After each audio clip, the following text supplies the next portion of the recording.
Yeah, well, you'd think any collection that is the world's largest would always be striving to get better and bigger, actually. Yeah, but in the case of the world's largest collection of autographed baseballs, it's slightly more complicated than that.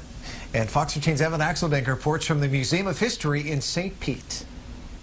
Dennis Schrader remembers when. Mickey Mantle, 1956, 10 years old. And how it felt. It's definitely like a drug.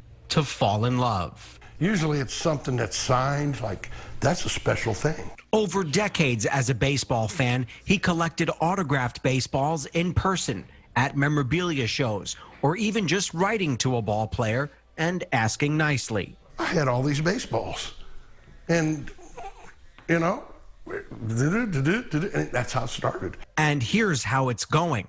Today, the collection has become a show known as Schrader's Little Cooperstown. We have a number of Babe Ruth signed balls, and Jackie Robinson, and Ty Cobb, and Ted Williams. And it's not just baseball. Charles Lindbergh and Amelia Earhart. Or flying. George Jones, MC Hammer. Or music. Dwight Howard, Michael Jordan, Kobe Bryant. Rui Farias of the St. Petersburg Museum of History watches over them. It was almost, a collection where people were coming to him wanting to add to this amazing collection. The museum has them organized by category and subcategory. The overwhelming majority are ball players known mostly by baseball purists. We have Jeff Francoeur, Juan Pierre.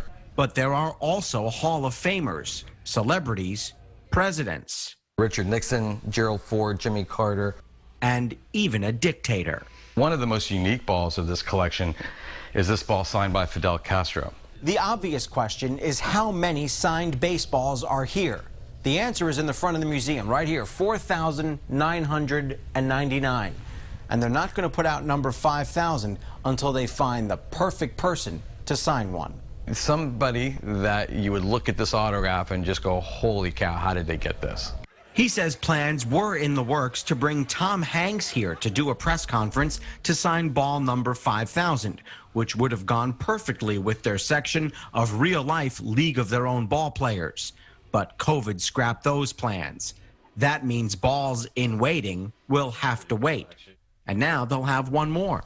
There we go. Evan Axelbank, all for you right there on the sweet spot. We will take this in some serious consideration for the 5,000th ball. But this collection, which is in the Guinness Book of World Records as the largest signed ball collection in the world, isn't just about round numbers and stunning finds. The coolest thing about this exhibit is that we use baseball to teach American history.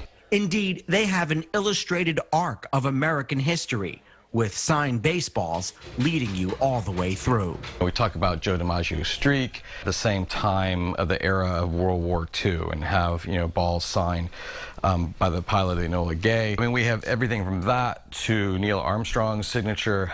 So call Dennis Schrader's collection a rolling trip through American history, told by the names that made it. To know it's going to be there forever, I hope. It's great. It's a great feeling. I love it. It's a part of me, part of my family.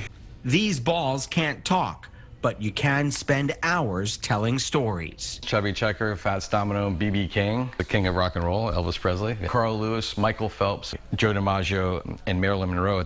And maybe one day, Evan Axelbank, Fox 13 News.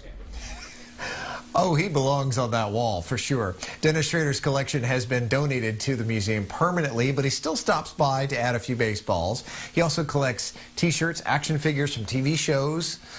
His wife has a collection of hundreds of cookie jars as well. That is quite the amazing collection. And who better, Scott, than Evan to do that? A history buff and quite the baseball fan as well. Yeah, what a cool exhibit. I got to see the cookie jars, though, too, and I hope they're built.